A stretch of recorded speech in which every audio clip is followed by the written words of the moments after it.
important part to me is getting a feel for the people and the way the venue is managed, and the rules, can they be broken?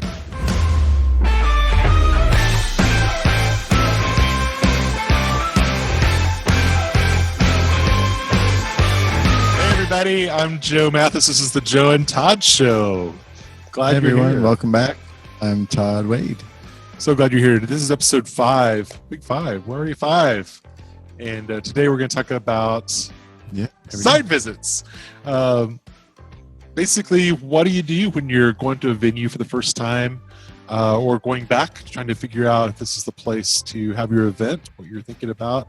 And so it's that first site visit. Typically, we like to recommend that site visits are done as part of the sales process. Before you contract, you're maybe looking at 2 or 3 venues, thinking through what's best. Later episodes we'll talk about RFPs, what that all looks like, how to get down to that 2 or 3.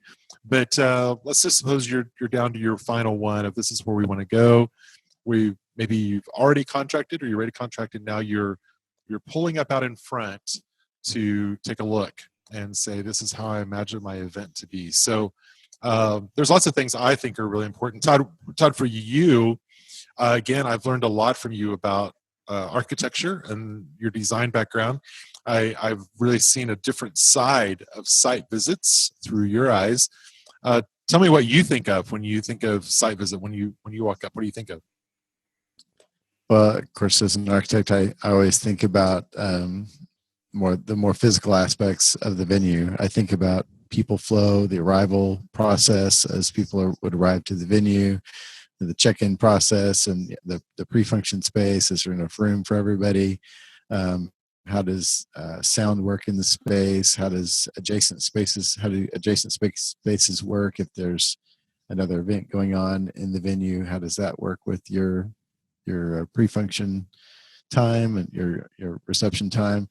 And then, of course, inside the main space, how does it work for AV, and how your all your screens, and where's your back of house or your front of house going to be, and how's your stage going to set up? Are there any views from the room? Do you need to change the views? Can you change the views?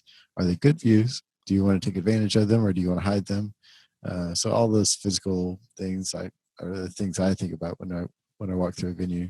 I remember needing to change out a view one time because you looked out the window and all you saw was a big Long John Silver sign.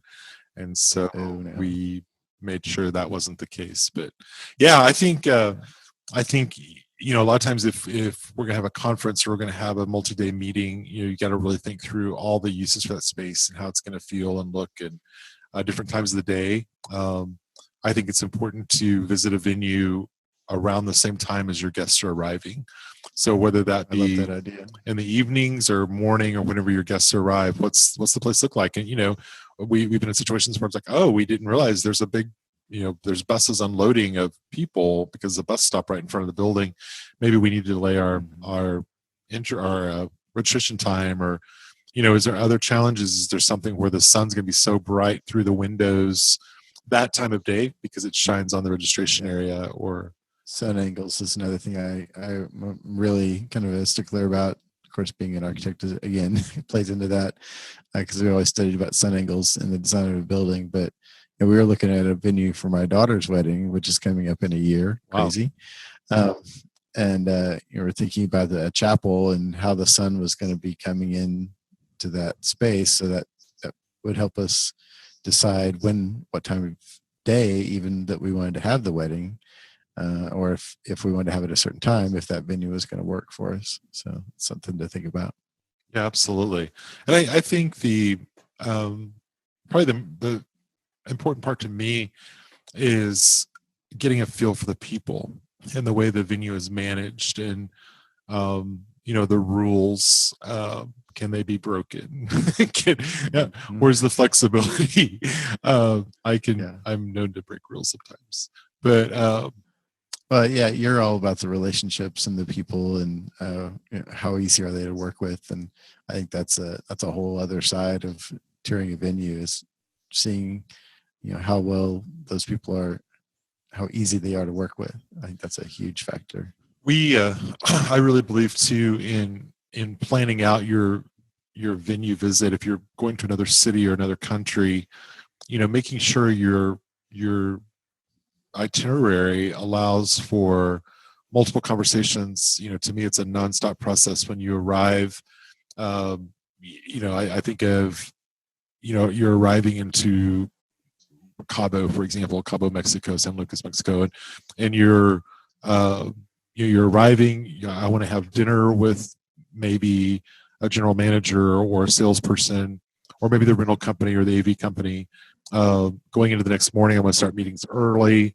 I want to be at the venues. I want to check them out. I want to see what's going on, golf courses, whatever the case is, and really spend all that time making sure it's as thorough as I can. And sometimes it's having those meetings, then going back one final time to that venue and saying, okay, I was here at 7 o'clock this morning. I've learned a lot throughout the day. And now I want to come back one last time and think about it at 7 o'clock tonight, and how that affects my event, or the things I've learned in thinking through. Now we've definitely decided to do 3 screens today. What's that? Where would I put them? What's that look like? And so I think really planning that out. I also believe in doing your homework and getting as much information as you can. I've been known to, download apps, print out things from the computer. If there's a website that has room layouts, bringing all those things with me in my file so that I come in prepared. I come in with the questions, and of course, we're real big on learning it. If it's a new city or new venue that we haven't done before, let's go in and find people who have, and ask them, were there challenges, were there questions? Did you did an event there? Did it go well? What was the challenges with it? And it's amazing sometimes what I can learn from my friends with that. Oh, I didn't know. We're talking about, we didn't know there was uh, a loading issue from the loading dock to the room was like, what, a half a mile or quarter of a mile or 3/4 of a mile, whatever. From the loading dock to the room. To the ballroom. Yeah. And you're up an elevator, and then, to realize, oh, wow, we're working with catering people on that, and what all that means. I think, again, figuring that out in the process of the venue visit, of a site visit, of what that means.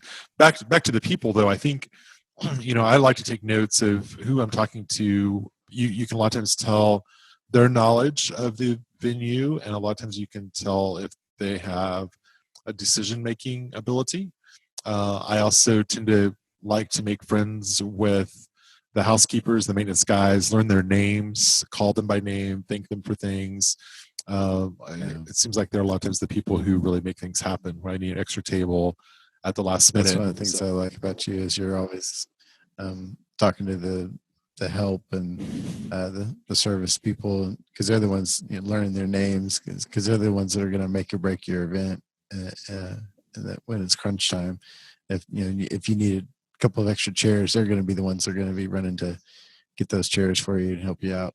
Yeah, absolutely. And I think that's just also gives you a lot of insight into that venue, that location. If it's a hotel, if you watch the bell staff, or you watch the valet staff, you get a real feel for what that hotel's about, or what that venue has to say. I have a great friend who's a hotel general manager, and he says it's all about the arrival, and what that looks like. And you can tell that when you walk into a hotel. I think of it, a site visit I did once in Chicago that was just so amazing, because they knew all about us. Or actually, the one in the Colony in Florida that we just did last fall, it was so cool.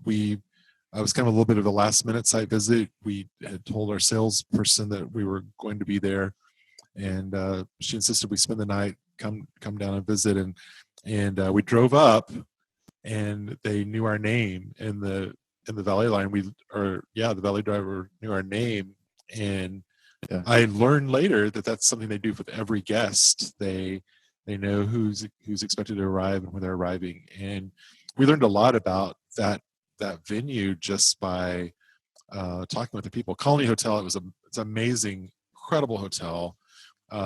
it's just a beautiful spot in Palm Springs, Florida. Palm Palm Beach. Palm Beach. Oh, I do that every time. Palm Beach, Florida, right? I say it right? It's on the beach. Palm Beach, Yeah. Florida. Yeah. So is there a Palm Springs, Florida? Or is it just a Palm Springs, California? I think it's California only. There's not a Palm Springs, Florida. Anyway, Colony Hotel is the important I part. think so. Amazing property. It's Yeah, an older, we'll put it in the show notes. Check well-maintained it out. property. Just incredible. And I think that for us, it was really fun. We our salesperson showed us around. We then went to dinner in the hotel and talked to the staff, the servers, and other people came out and visited with us. They didn't know we were on a site visit. I don't think. Maybe they did, but so helpful in their information. I bet they did. I bet they knew.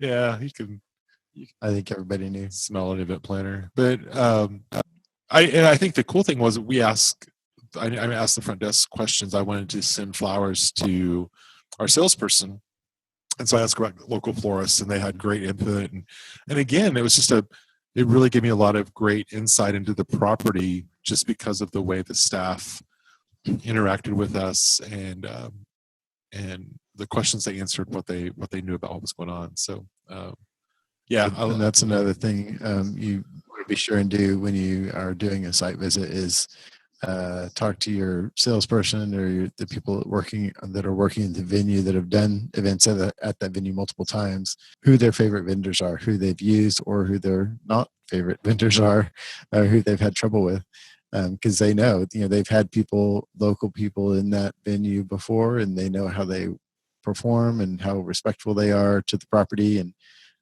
how easy they are to work with. And so that's key to take advantage of their knowledge and their experience with vendors.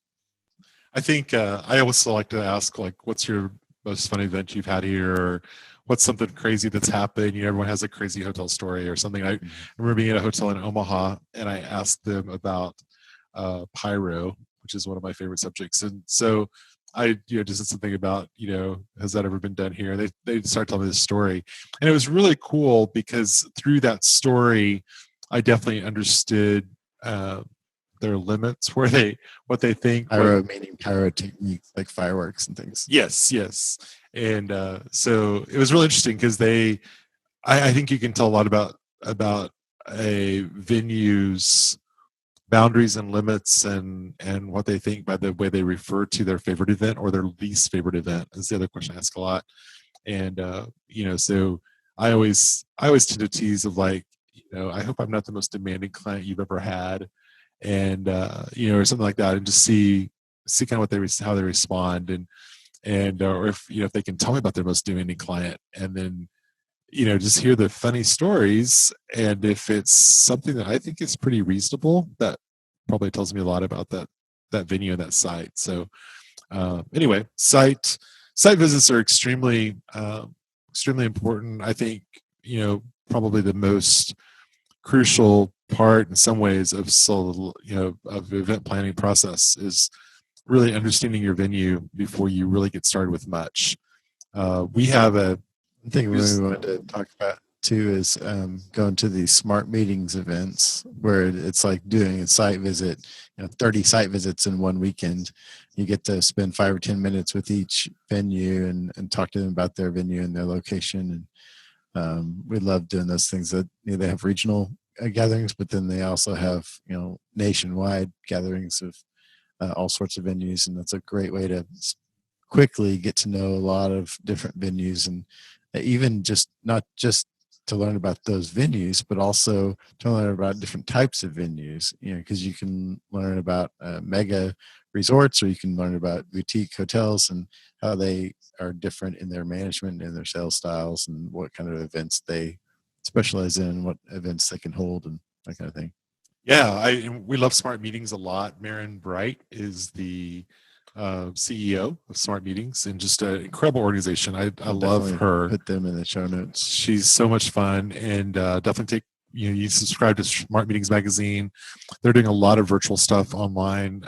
Check them out. Just really, really good stuff, and they are, in my mind, they're kind of the front runner of event meeting planner people telling us, about hotels. It's really a great first stop to, going to a new area or thinking about whatever. We haven't done a lot in Florida, for example. Through the years, I've had a few events there off and on, but Florida is a very fast changing venue culture, hotel culture, event culture, and through the years, I've I dare say avoided Florida sometimes. But we have a client who wants to take their event to Florida, and so we went to Smart Meetings in Florida, and it honestly, I'm not just saying this, it really changed my mind about Florida.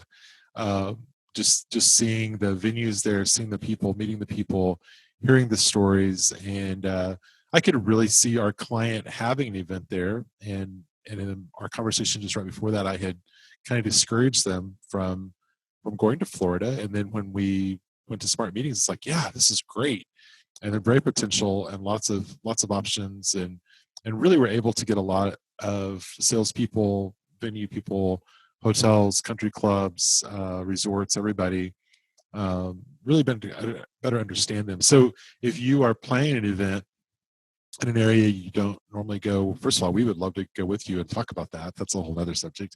But we would also really recommend Smart Meetings, figure out when they're there and or in that area, or what they know about that area, and network with them, and partner with them to figure out the best venue for your meeting, for your event. Another So question I Tyler, learned to ask in the process of going to those conferences was talking to different venues about their prime times, their prime seasons. What's a good time to have an event there? What's not a good time to have an event there? Because obviously someone in South Florida is going to have a different on season versus off season than somebody up in Montana in a mountain resort. So that's a and I good think question I to ask think people. even understanding what your meeting or your event, what the requirements are, because sometimes you can go Sure. during an off season, during a non-peak season, and you would maybe take advantage of a lot of discounts or lower rates because your meeting doesn't require being outside, your meeting doesn't require Mm. being there, or perhaps it does, depending on transportation, all that sort of thing. So yeah, I think that's an important part of a site visit is understanding the climate, understanding the place, the people. It's a lot more to me than just the building and what that looks like. It's really getting the full picture. What's next door? What's close by? Of course, I also like to know, if in my site visits, I want to know where's the closest grocery store, where's the closest restaurants, where can I get a copy place, like a FedEx office, or what's this all look like for me as an event planner? Where can I go for emergencies, or meeting rental partners, that sort of thing, of like what's that all look like Or close to my venue. also, So what kind of space do they have for you in the venue for you to work out of? Is there an event planner space? One of our hotel partners has actually created an event planner space, a little office just for them. They've got cameras so they can see what's going on with the conference at all times, and kind of there's a little command center in the hotel. And so I think that's valuable to understand what kind of space, what kind of accommodations they're making for you as an event planner um, in their venue. and I'll add storage to that. I think asking those Definitely. questions right off of where do you put road cases, where's the AV place, is there storage available? We've had to reload a truck before during a conference, or actually during a special event, where we had to reload the truck because there wasn't storage space available at the venue. And again, it's not that big a deal. It's definitely something an obstacle we can overcome. But we want to know that before we're unloading and going, hey, where can we put this road case, or where can I plug this in? And I think the other right along with that is even understanding internet, what that looks like. And the new one that's big to us is ride share. How do they handle ride share? What's that all look like in their space? Everyone's kind of handling that differently. And several venues we run into have a specific designated pickup area that all the local rideshare folks, Uber and Lyft, know about.